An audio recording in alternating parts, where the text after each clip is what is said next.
I am Elaine, 28 years old, and yesterday I became a millionaire.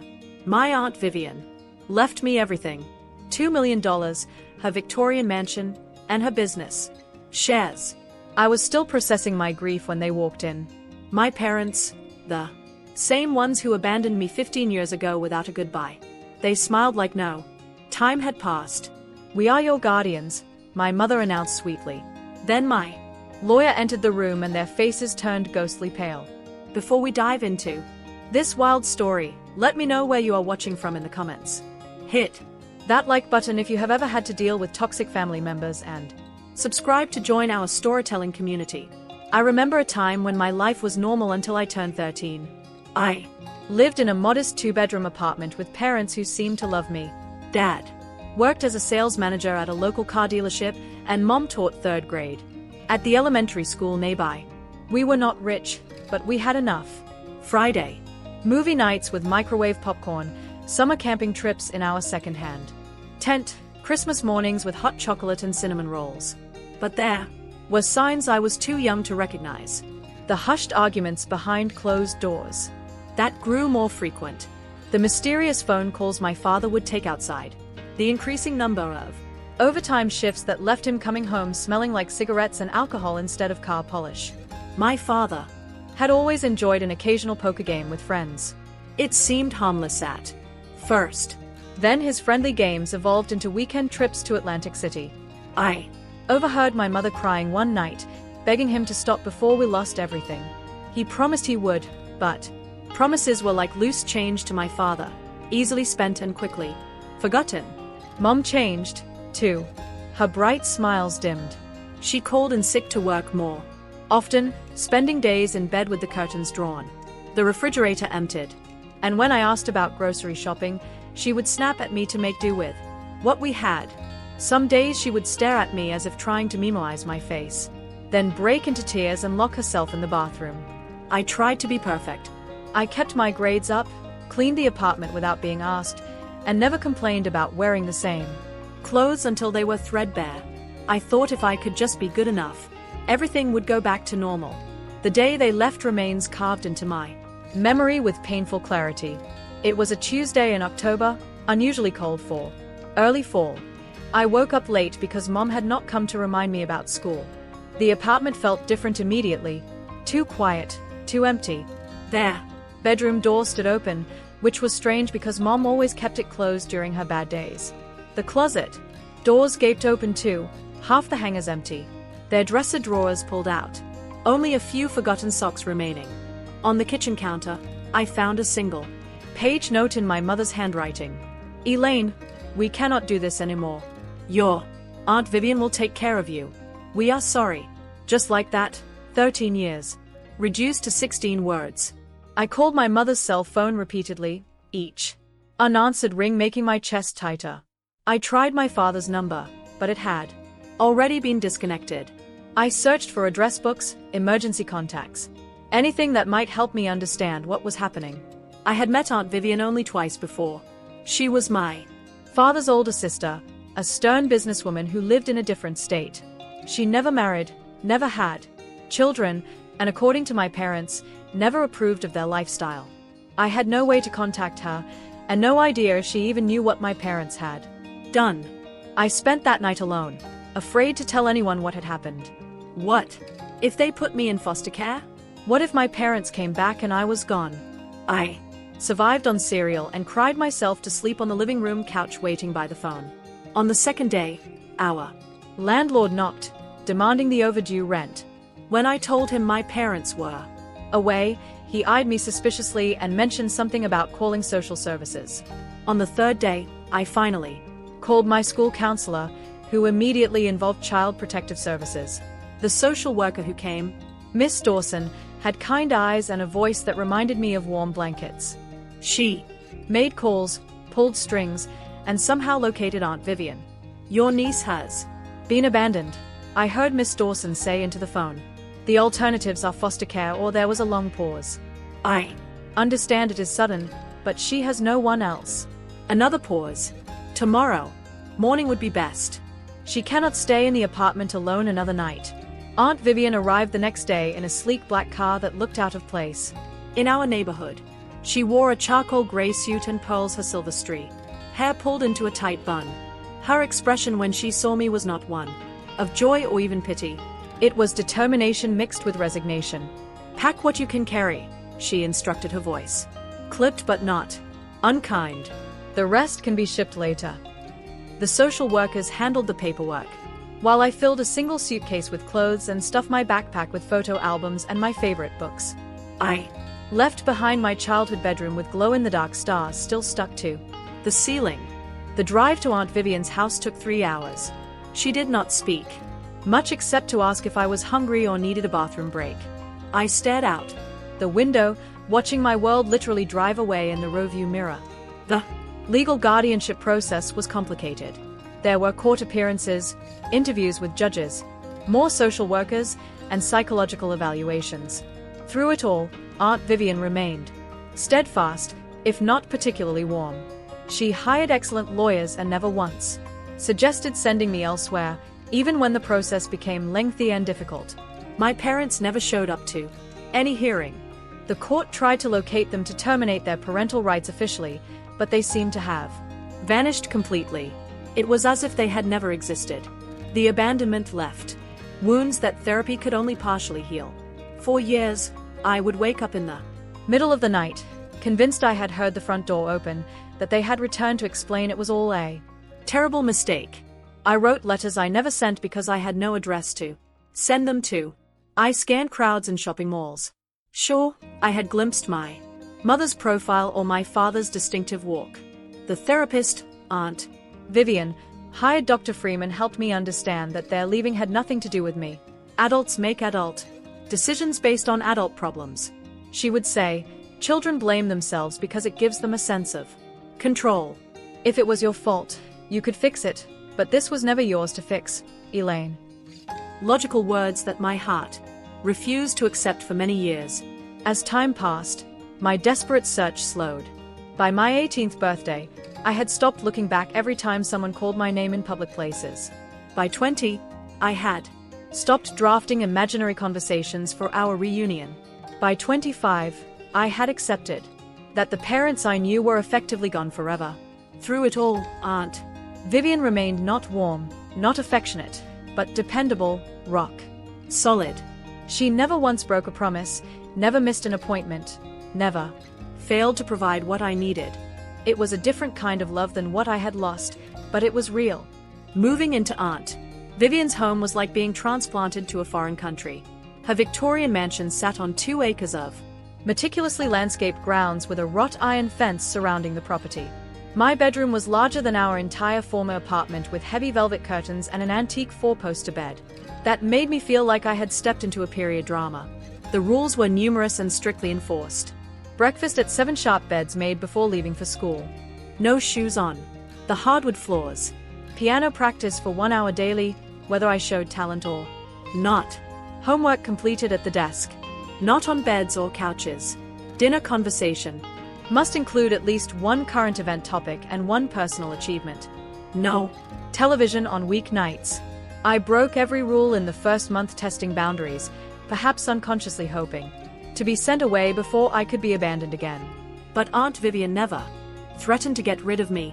Instead, each infraction came with logical consequences. Late to breakfast, no breakfast, and a reminder that the kitchen closed at 7:30. Homework incomplete.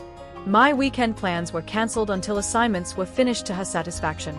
Behind her rigid exterior, however, I occasionally glimpsed something unexpected, like when she found me crying over a photo of my parents on their wedding day. And instead of scolding me for dwelling on the past, she silently handed me a handkerchief and sat beside me until the tears stopped.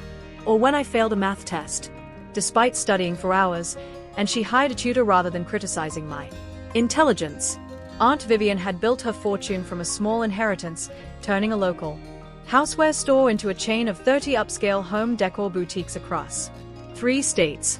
She worked long hours but always returned for dinner, often bringing paperwork to complete afterward. On weekends, she took me with her to business meetings, expecting me to observe and learn. Watch how people negotiate, she would instruct. Notice who speaks first, who concedes points, who maintains eye contact. Businesses. Human psychology applied to commerce. Education was paramount in her value system.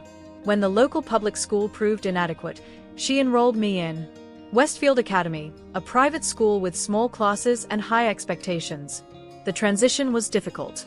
My former school had not prepared me for the academic rigor, and the other students came from wealthy families with very different life experiences.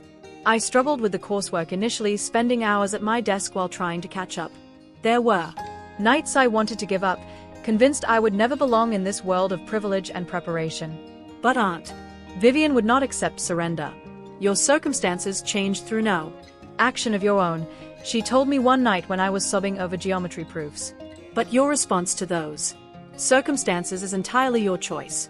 You can use this opportunity or waste it. The decision is yours, but I warn you, I do not invest in lost causes. It was not the warm comfort I wanted, but her blunt pragmatism somehow steadied me. I hired a peer tutor with my allowance and created study groups with classmates. By junior year, I had worked my way onto the honor roll. College applications brought new stress. I wanted to attend State University where several friends were going, but Aunt Vivian pushed for more prestigious schools. Your friends are not thinking of their futures. She said they are thinking of continuing their social lives. You need to think strategically about building your career. Our biggest argument erupted over this difference in vision. I accused her of trying to control my life. She countered that I was squandering potential out of fear of leaving my comfort zone. I never asked to be your project, I shouted. And I never asked to be your guardian, she replied coolly. Yet here we are. I am trying to give you options your parents never had. That silenced me, and in the quiet that followed, she did something unprecedented. She told me about my father's childhood. Your father was brilliant, she said softly. He could solve complex math problems in his head, but our parents could not afford college.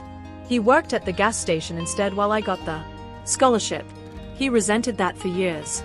Started gambling to get rich quick since education was no longer an option.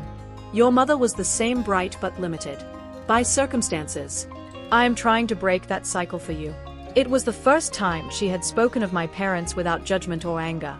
It gave me a window into their lives I had never had before, and it helped me understand her seemingly cold determination to push me academically. I applied to 7 schools and was accepted at 5. Ultimately, I chose Northwestern University to study business and marketing. Aunt Vivian paid the tuition without complaint, though I knew it was substantial. College brought new freedom and challenges. I joined clubs, made diverse friends, and discovered talents I never knew I possessed. I had a knack for design and marketing strategy that complemented the financial acumen Aunt Vivian had instilled in me. My summers were spent interning at her corporate office, learning every aspect of the business, from inventory management to vendor relations. Our relationship evolved during those college years. The physical distance somehow allowed emotional closeness to develop. Our Sunday phone calls became less formal, occasionally even including laughter. When I graduated with honors, the pride in her eyes was unmistakable, though she limited her public display of emotion to a firm handshake and a single nod. I moved back to her home after graduation, taking a position as marketing director for her company. We developed a comfortable routine. 2 independent women sharing space and occasional meals. I dated occasionally, though Aunt Vivian subtly discouraged any relationship that might distract from my career advancement. Then 2 years ago, everything changed. Again, Aunt Vivian was diagnosed with pancreatic cancer. The prognosis was poor from the beginning, but she approached her illness with the same disciplined determination she applied to everything else. We all die, she said when I broke down after the diagnosis. The only variables are when and how we use the time before that happens. She continued working as long as possible, transitioning responsibilities to me as her strength waned. Our roles reversed gradually. I became the one enforcing medication schedules, arranging doctor appointments, and ensuring proper nutrition. In her final months, a surprising softness emerged in Aunt Vivian. One evening, as I helped her into bed, she gripped my hand with unexpected strength. You were the daughter I never allowed myself to have, she whispered. Taking you in was the best decision of my life. She died peacefully in her sleep 8 months after the diagnosis. The funeral was small, attended primarily by business associates and a few distant relatives. I stood at the graveside, realizing she had become my true parent in all the ways that mattered. The grief was overwhelming at times. The house echoed with emptiness. I would catch myself listening for her footsteps or saving articles I thought might interest her. But I continued running the business as she had taught me, honoring her legacy through action rather than mere sentiment. I never expected to see my biological parents again until the day of the will reading changed everything. 3 weeks after the funeral, I received a formal letter from Harold Thompson, Aunt Vivian's attorney for over 30 years. The will reading was scheduled for the following Tuesday at 10 o'clock in the morning at his downtown office. The letter mentioned that all interested parties would be present, but I assumed this meant only me and perhaps some business partners or charitable organizations Vivian might have included. Thompson was a distinguished man in his 70s, with a full head of silver hair and wire-rimmed glasses that he peered over rather than through. His office smelled of leather and old books with dark wood paneling and a massive desk that had probably witnessed thousands of life-altering documents being signed. I arrived 15 minutes early, dressed in a navy blue suit Aunt Vivian would have approved of.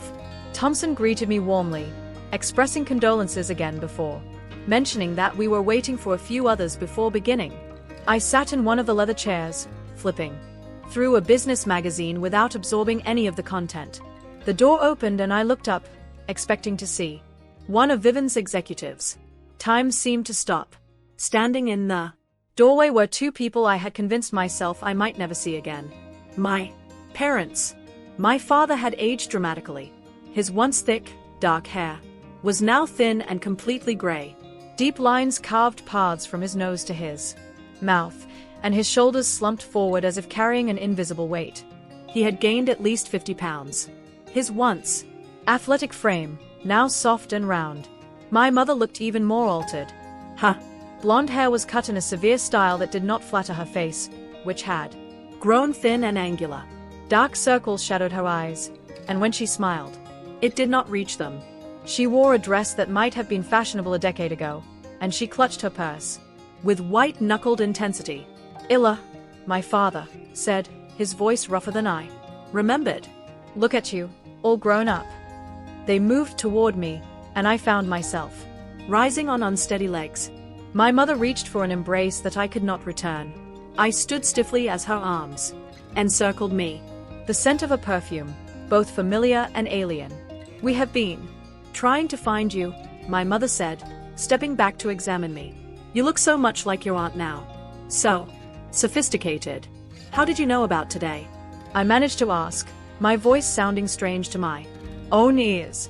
"We saw the obituary in the newspaper," my father explained, attempting a sad smile. "We have been keeping tabs on the family from afar. We knew you were with Vivian. Of course. Of course they knew where I was all these years and never once reached out." The room seemed to tilt slightly.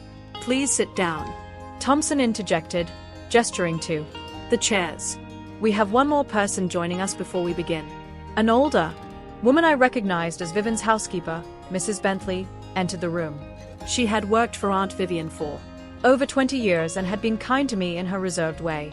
She nodded at me sympathetically before taking a seat near the window as far from my parents as possible. As we waited for Thompson to begin, my parents attempted small talk that felt surreal. "We live in Arizona now," my mother offered.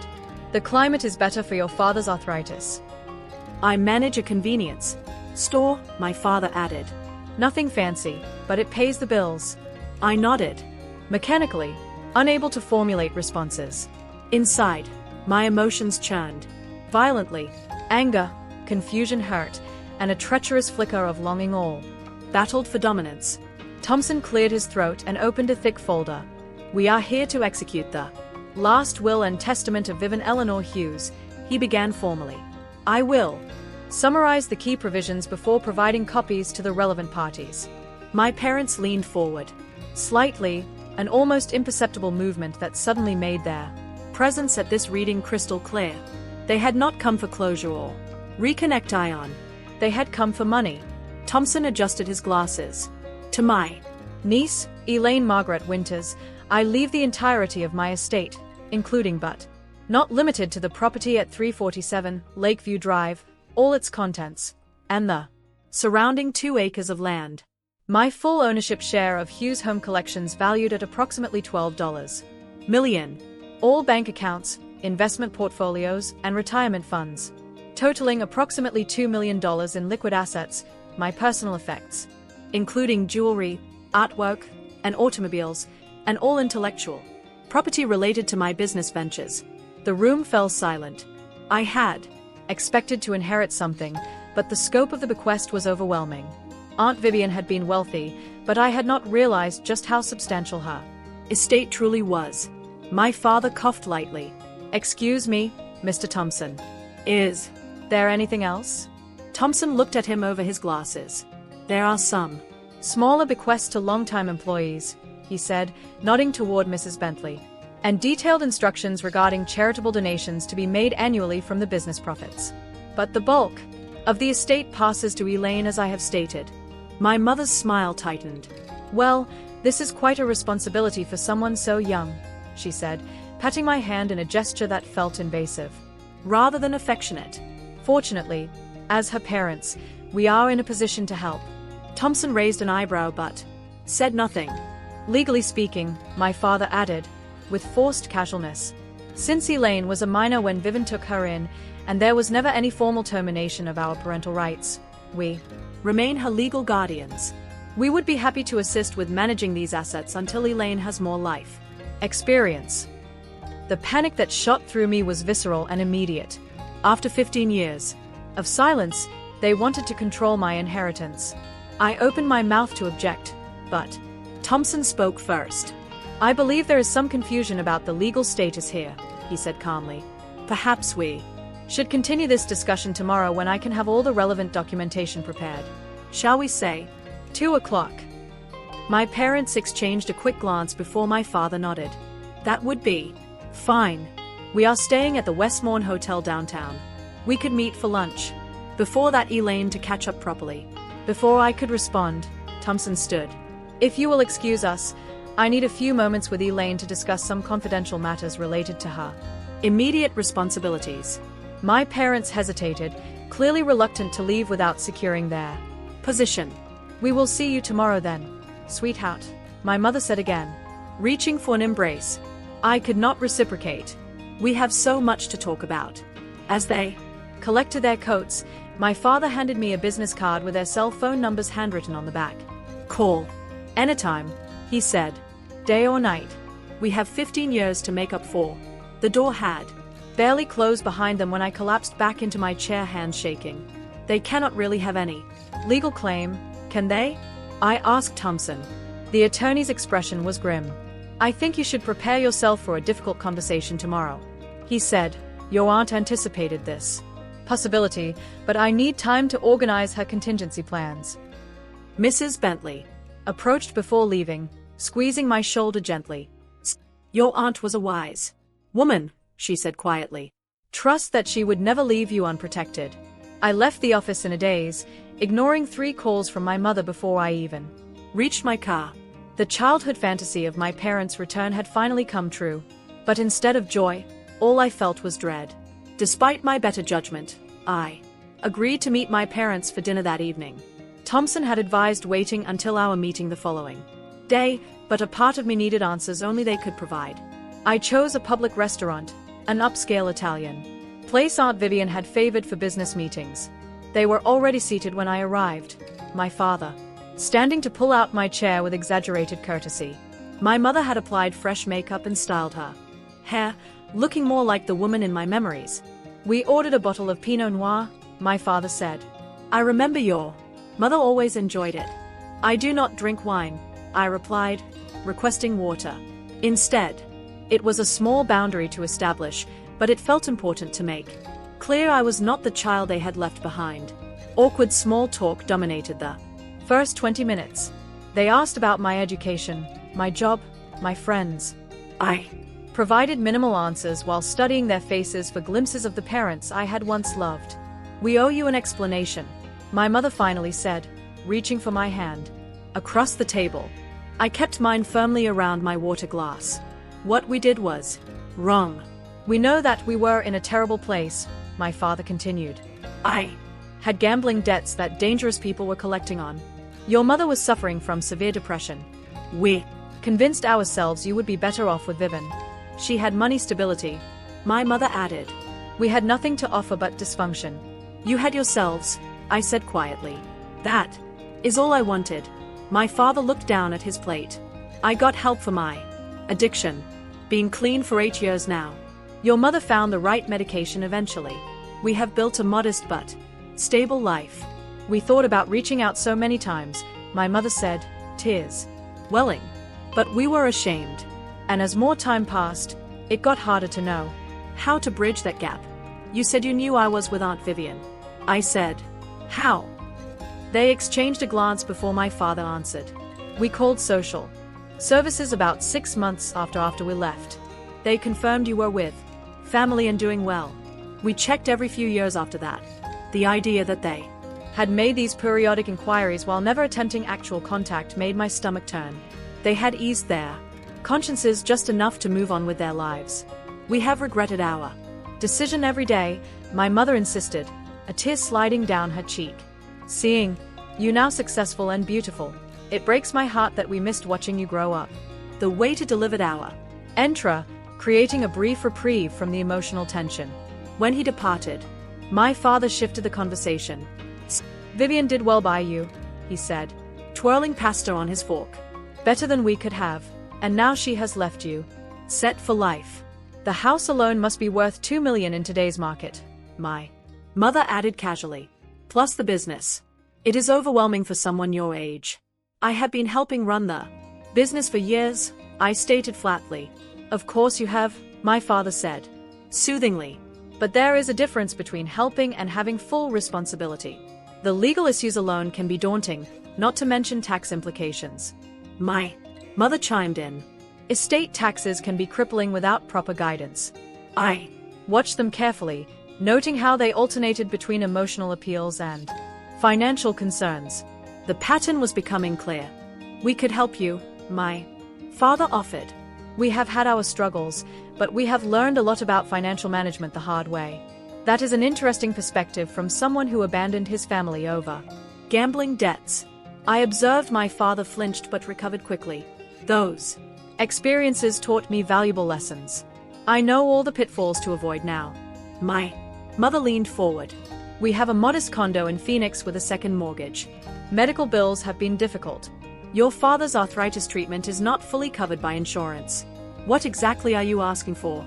I said bluntly. They looked startled by my directness. Another reminder that they were interacting with an adult, not the child they had left.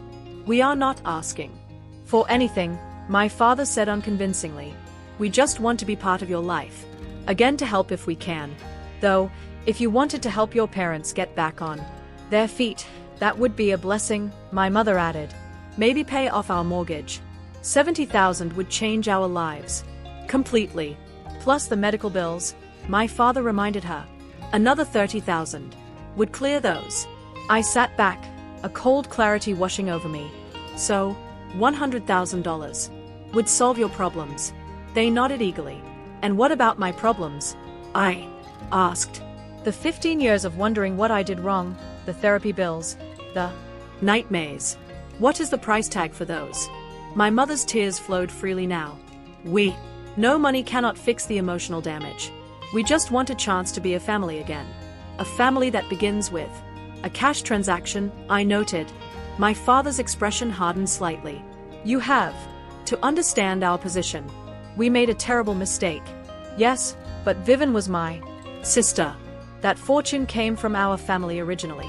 Our parents left her the seed money to start her business while I got nothing. So, you feel entitled to it? I clarified. Not entitled, he backpedaled. Just included. We are your parents, Elaine. Blood means something. I thought of Aunt Vivian, who had shown me through actions rather than words what real parental love looked like. Yes, I agreed. Blood means something, but actions mean more. The rest of the dinner continued in this vein, swinging between emotional manipulation and financial hints. By dessert, they had mentioned several other debts and suggested I might want to add them to my team at the company with generous salaries. As we parted outside the restaurant, my mother hugged me again, whispering, "Think about what family really means, sweetheart. We all make mistakes." I drove home in a fog of confusion. Their story contained elements of truth.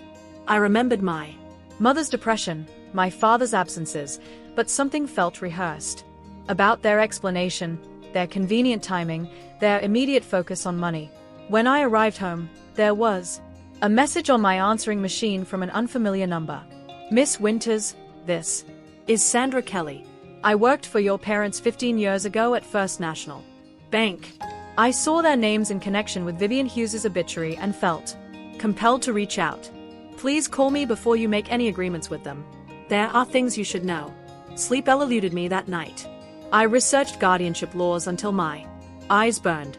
According to everything I could find, my parents' claim seemed tenuous at best. I had been an adult for years now. But why had Thompson seemed concerned? What documentation was he gathering?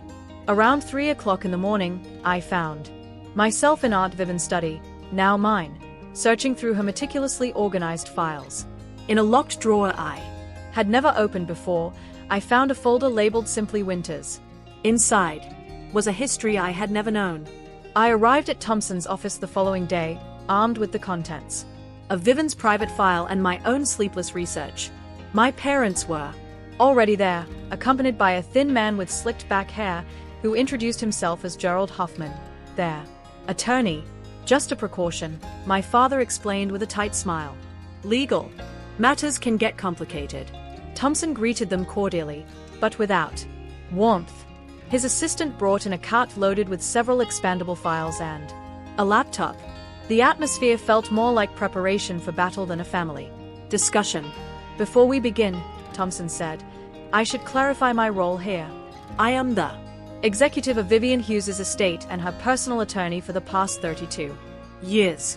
I also serve as Elaine's attorney through provisions made by Miss Hughes." Hoffman leaned forward. "My clients are concerned about their daughter's sudden inheritance of such substantial assets. As her legal guardians, they have a responsibility to ensure proper management of these resources." Thompson nodded thoughtfully. "That is precisely what I wished to address today. There seems to be some confusion about legal status." He opened the first file. "Let me clarify the history as documented." He removed several official-looking documents. When Elaine came into Vivian's care, temporary guardianship was established through family court. Social services documented multiple attempts to contact you both regarding permanent arrangements. My mother frowned. "We were dealing with serious issues, moving frequently." "Indeed," Thompson continued. "After 6 months of failed contact attempts, the court scheduled a hearing regarding permanent guardianship. Notices were sent to your last known addresses and published in appropriate legal journals." My father shifted uncomfortably. "We never received any notices." Interestingly, Thompson said someone did contact the court claiming to represent you. He removed another document. A man named Louis Barker appeared with signed affidavit allegedly from both of you, consenting to permanent guardianship transfer to Vivian Hughes. My parents exchanged a quick glance that confirmed my suspicions before my father spoke. "We never authorized anyone to represent us. Those signatures must be forgeries." Thompson adjusted his glasses. "Miss Hughes had similar concerns at the time. She hired a private investigator to locate you and confirm your intentions directly." He opened another file containing reports with photographs. The investigator documented Mr. Winters' activities at various casinos in Nevada during this period. He also photographed Mrs. Winters working as a cocktail waitress in the same establishments. When approached about Elaine's situation, you both explicitly confirmed your desire to terminate parental responsibilities.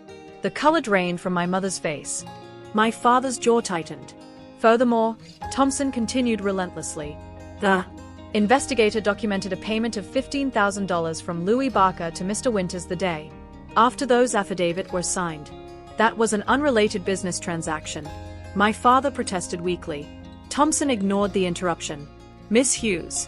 Continued annual investigations to monitor your situations and determine if Reconnect Ion would be beneficial for Elaine. I have reports spanning 15 years, documenting continued gambling activity, multiple evictions, job terminations, and several incidents involving collection agencies. He turned to another section. Particularly noteworthy are these documented attempts by Mrs. Winters to contact Elaine when she turned 18. He pushed a report toward me. 3 occasions when Mrs. Winters called Vivian's home but hung up without speaking. And this email sent to Elaine's college account, but never opened due to incorrect addressing. I stared at the evidence of these half-hearted attempts at contact, feeling a strange mix of pain and vindication.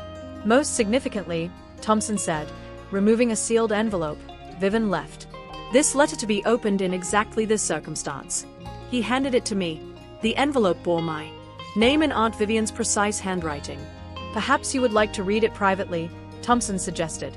I shook my head and broke the seal, unfolding several pages covered in familiar script. My dearest Elaine, I read aloud, my voice steadier than I expected. If you are reading this, it means I have passed on and your parents have suddenly reappeared in your life. This is not a coincidence. Over the years, I have documented multiple instances where they attempted to extract money from me using you as leverage. My mother made a small sound of protest, but I continued reading. 6 months after you came to live with me, your father contacted me demanding $50,000 in exchange for not challenging the guardianship arrangement. I paid it against my better judgment, fearing a custody battle would traumatize you further. He returned 3 years later, asking for more, claiming gambling debts had put his life in danger. I refused, and instead hired security for our home. I looked up briefly to see my father, staring at the floor. When you turned 16, your mother called claiming she had cancer and needed treatment money. My investigator confirmed this was untrue. When you received your college acceptance, they somehow obtained your email address and requested tuition money for a fresh start to rebuild their relationship with you. I blocked these communications to protect you from their manipulation. Tears blurred my vision, but I forced myself to continue. I have never told you these things because I wanted you to heal without additional betrayal. I hoped they would eventually seek help and become the parents you deserved. That has not happened. Now, they will likely attempt to access your inheritance through guilt, legal threats, or emotional manipulation. The room was completely silent as I turned to the final page. Thompson has all necessary documentation to protect you legally. The guardianship was converted to legal adoption when you were 16, though I kept my surname and did not change yours, hoping someday reconciliation might be possible. You have been legally my daughter since then, and they have no claim to you or your inheritance. I had to pause processing this revelation. Aunt Vivian had adopted me. I had never known. Whatever you decide regarding relationship with your biological parents must be your choice. But please protect yourself financially. Blood relation does not entitle anyone to the rewards of our hard work or justify their past neglect. Remember that family is built through consistent care and sacrifice, not DNA. I am proud of the woman you have become. Trust your judgment. All my love, Vivian. I carefully refolded the letter, emotions too complex to name flooding through me. Thompson cleared his throat. I have the adoption papers here, legally binding and properly executed through family court. I also have documentation of the multiple financial solicitations mentioned in the letter. He turned to my stunned parents. Additionally, Miss Hughes included a specific clause in her will that any legal challenge to these arrangements would result in the entire estate transferring to a charitable foundation for abandoned children. There would be nothing left for anyone to claim. Their attorney, looking increasingly uncomfortable, leaned over to whisper something to my father. We had no idea about any adoption, my father said, his voice hollow. We were told temporary guardianship only. By whom? Thompson asked pointedly. By social services. My mother insisted. All communications are documented in these files, Thompson countered, patting a thick folder, including your signed consent forms. My father's face darkened with anger. This is ridiculous. You paid us off and stole our daughter. I believe the security cameras in this office are recording that outburst, Thompson noted calmly. Which directly contradicts your previous statement about forgery and could constitute admission of accepting payment to transfer parental rights. My father stood abruptly. This is not over. We have rights. Dad, I said the word, feeling strange in my mouth after so many years. I found Vivian's file last night. I know about the other families, too. His expression faltered. What other families? The Petersons in Colorado, the Galinskas in Oregon, 3 other families you approached, claiming to be relatives of recently deceased wealthy individuals. It seems abandoning children and then trying to cash in on their inheritances has been your pattern for quite some time. My mother began to cry in earnest. Now, that is not true. We made mistakes with you, but we would never save it. I interrupted suddenly, exhausted by their performance. Vivian documented everything. She even has recordings of your phone calls demanding money. Did you really think she would leave me unprotected? My father's rage shifted to calculation. Listen, Elaine, there has been a terrible misunderstanding. We can work this out as a family. No need for attorneys and accusations. I think we are done here, I said, standing. Thompson, is there anything else legally required of me today? No, he answered. The estate transfers to you cleanly. Your parents have no legal standing to challenge the will or the adoption. Then I would like them to leave. Elaine, please, my mother begged. Just give us a chance to explain. 15 years, I said quietly. You had 15 years to explain. Instead, you waited until there was money involved. That tells me everything I need to know. Thompson pressed a button on his desk and 2 security officers appeared at the door. These gentlemen will escort you out, he informed my parents. Any further contact with Miss Winters should be directed through my office. You cannot do this, my father shouted, his face wreathing. She is our daughter. No, I corrected him. I was your daughter. Now I am Vivian's. And she taught me to recognize value beyond price tags. As security led them toward the elevator, my mother turned back. This is not who we raised you to be. We gave you life. And Vivian gave me everything else, I replied, including protection from people who see relationships as transactions. After they had gone, I collapsed into a chair, emotional exhaustion overtaking me. Thompson sat beside me rather than behind his imposing desk. You should know, he said gently, that I am also your godfather. Vivian asked me to accept that role when she adopted you. I promised her I would continue looking out for your interests after she was gone. This unexpected connection to Aunt Vivian brought fresh tears. Why did she never tell me about the adoption? She worried you might feel she was trying to replace your parents rather than simply protecting you legally. She wanted you to form your own opinions about family without her influence. She influenced me more than anyone, I admitted, just by being consistent when no one else was. Thompson nodded. We can file restraining orders if you wish. Given their financial motives and history, a judge would likely approve them. Yes, I decided. I think that would be best. As I left his office, I felt both drained and strangely liberated. The fantasy of my parents' return that had haunted me for years had finally played out, nothing like my childhood dreams, but exactly as Aunt Vivian had anticipated. She had protected me one final time.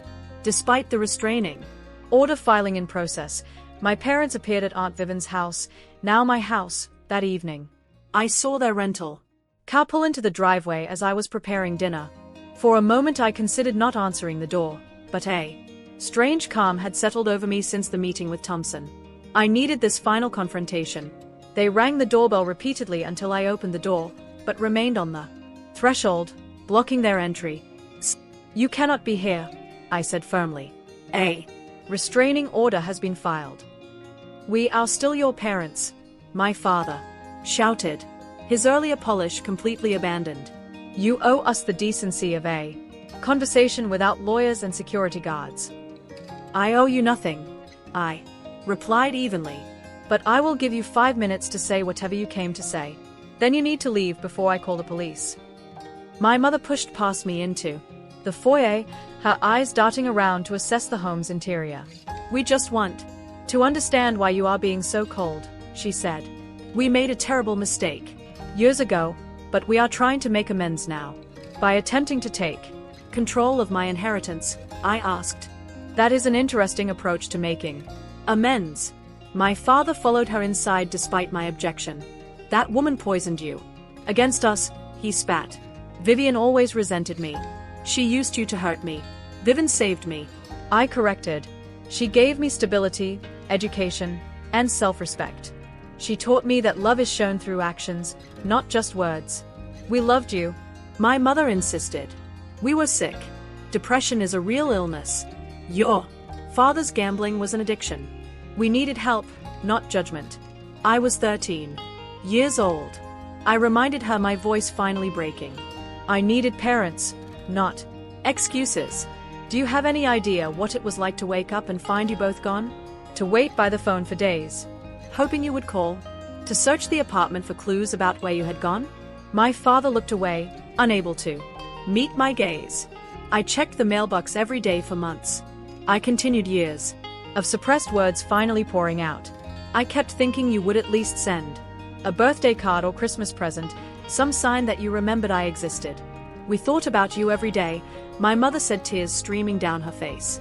Thoughts without actions are meaningless, I replied. Vivian never once told me she loved me. Not a single time in 15 years. But she showed up every day for doctor appointments and school plays and nightmares and college applications. She built trust through consistency. We are here now, my father said, his tone softening to the salesman's pitch I remembered from childhood. We can build a relationship going forward, support each other as a family. You are here now. Because Vivian died wealthy, I stated flatly. If she had died poor, would you have bothered to find me? Their silence was answer enough. Thompson showed me the private investigator reports. I said, you knew where I was for 15 years. You chose not to contact me until there was financial incentive. That is not fair, my mother protested. We were ashamed. We did not know how to face you after what we had done. Yet you found the courage immediately after learning about a multimillion-dollar inheritance. I observed interesting timing. My father's face hardened again. You have no idea what we have been through living in poverty while my sister enjoyed wealth that should have been shared with our entire family. Vivian built that wealth herself. I counted. She worked 16-hour days for decades. What exactly did you contribute to deserve a share? I am her brother, he shouted. And your father? Biology is not an entitlement program, I said. Aunt. Vivian's pragmatic influence evident in my response. You cannot abandon your responsibilities for 15 years and then show up expecting rewards. My mother collapsed onto an antique chair, sobbing dramatically. How did you become so heartless? This is not how we raised you. You did not raise me, I reminded her. You left before the job was done. Vivian finished it. Security. Lights flashed outside as a patrol car pulled into the driveway. I had asked Thompson to arrange periodic checks on the house, anticipating this confrontation. That will be the police, I informed them. You should leave now. This is not over, my father threatened, grabbing my arm. You think you have won, but we can make your life very difficult. We can tell stories about that woman that would tarnish her precious reputation. I pulled away from his grasp. Every threat you make is being recorded, I said, pointing to the security camera in the corner of the foyer. Vivian installed them years ago after your first attempt to extort money from her. His face pulled as he realized the implications. Anything he said or did now could potentially be used against him in court. Come on, he muttered to my mother. She is not worth the trouble. Those words dismissing me as a may inconvenience rather than a daughter. They had genuinely misconfirmed everything. This had never been about reconciliation. It had always been about money. As they walked toward the door, my mother turned back. You will regret this when you are alone with nothing but money to comfort you. Family is everything. I agree. I said Vivian was my family. You were merely biological donors who failed to follow through on your commitments. After they left, I watched through the window as the police officer stopped them in the driveway. There was a brief, tense conversation before they drove away. I sank to the floor, adrenaline draining away. For 15 years, I had carried a wound that never fully healed. hoping someday for an explanation that would make sense of their abandonment. Now I had my answer, and while it brought pain, it also brought clarity. Thompson called an hour later to check on me. They have been officially served with the restraining order, he informed me. They cannot legally come within 500 feet of you or contact you directly. They said it was not over. I told him that they could cause problems. Empty threats. He assured me. The documentation we have would make any legal challenge futile and potentially criminally liable for them. They were paid to give up custody and then tried to extract more money repeatedly. No. Court would look favorably on that history. After we hung up, I wandered through Aunt Vivian's house, seeing it with new eyes, the formal dining room, where she had taught me proper table manners, the study, where we had reviewed business reports together, the garden, where she had occasionally joined me for morning coffee in comfortable silence. In her bedroom, which I had not entered since her death, I found a small wooden box on her nightstand that I had never noticed before. Inside was a collection of items that stunned me. Report cards, school photos, newspaper clippings of academic awards I had received, even the program from my college graduation with my name highlighted. Beneath these mementos was another sealed envelope with my name on it. Unlike the formal letter Thompson had presented, this note was written on personal stationery. Elaine, it began simply, I have never been skilled at expressing emotions. My generation and upbringing discourage such displays, but as I face my mortality, I find myself regretting this limitation. So let me state plainly what should have been said years ago. I love you not out of obligation or duty, but because of who you are, your resilience, intelligence, and capacity for kindness, despite early betrayal, have been my life's greatest joy to witness. I did not give you life, but watching you live, it has been my privilege. The legal adoption papers were signed years ago, not for your protection, but for my peace of mind. I wanted the world to know you were my daughter in every way that matters. Be well, be wise, be happy, Mom. That final word, never spoken between us in life, broke something open inside me. I wept that night, not for the parents who had returned with selfish motives, but for the one who had never claimed the title yet, had earned it completely. 6 months have passed since that final confrontation with my biological parents. According to Thompson, they returned to Arizona after making one unsuccessful attempt to contact the local newspaper with revelations about Aunt Vivian. The editor, a longtime friend of Vivian's, had immediately called Thompson instead. The house feels like mine now. I have repainted some rooms, rearranged furniture, and added touches that reflect my own taste, while honoring Vivian's elegant sensibilities. The formal dining room now doubles as my home office, with large monitors sitting somewhat incongruously on the antique mahogany table where Vivian once hosted business dinners. The business continues to thrive under my leadership. I have implemented some modernization strategies Vivian had resisted, particularly in online marketing and inventory management. Our web presence has expanded significantly, and we have opened 2 new locations. The employees who knew and respected Vivian have transferred that loyalty to me, many expressing that they see her influence in my management style. Perhaps the most meaningful project has been establishing the Vivian Hughes Foundation for Family Reconnect Ion. Using a portion of the inheritance, I created a non-profit organization that supports children who have experienced abandonment or family separation. We provide therapy, educational opportunities, and transitional housing for young adults aging out of foster care. Through the foundation, I have met others with stories similar to mine. Some found reconciliation with their biological families. Others created chosen families from friends and mentors. Each journey is unique, but the common thread is the human need for stable, consistent relationships.